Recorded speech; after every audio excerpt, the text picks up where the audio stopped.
হাইকোর্টের অ্যাডভোকেট মুফাক্কারুল ইসলামকে গ্রেপ্তার করা হয়েছে, কি বলবেন?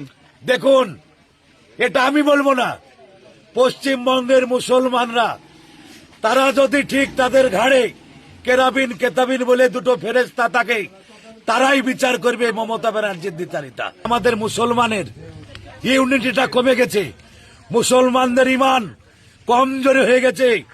এই মুসলমানের ইমান কমজোরি হওয়ার কারণে আজকে আমরা এইভাবে সরকারের প্রত্যেকটা ঘাত প্রতিঘাতে আমরা মুসলমান হলেই আঘাতপ্রাপ্ত হচ্ছি।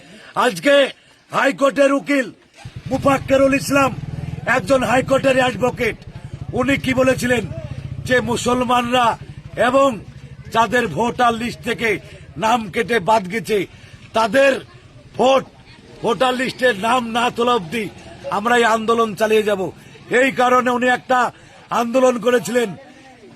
তার জন্য মমতা ব্যানার্জির সিআইডি দপ্তর ইলেকশন কমিশনের আন্ডারে নেই।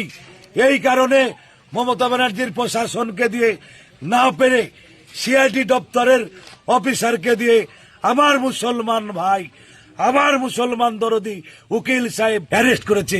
এর বিরুদ্ধে পশ্চিমবঙ্গের মুসলমান ধিক্কার জানাচ্ছে, ধিক্কার জানাই। আমিও একজন আমজনতার পার্টি হিসাবে আমিও ধিক্কার জানাই মমতা ব্যানার্জিকে। এইভাবে মুসলমানের প্রতি আর আপনি দ্বিচারিতা করেন না, কারণ মুসলমান জাগ্রত হয়েছে। দেখুন এই যে রাত্রি তাকান, দেখুন আপনি দেখেন ভাই, দেখেন এই যে মুসলমান আমার ভাইরা, এরা কি এমন অন্যায় করলো যে এদের প্রতি মমতা ব্যানার্জির এত রাগ, এটাই বলার। ঠিক, ধন্যবাদ।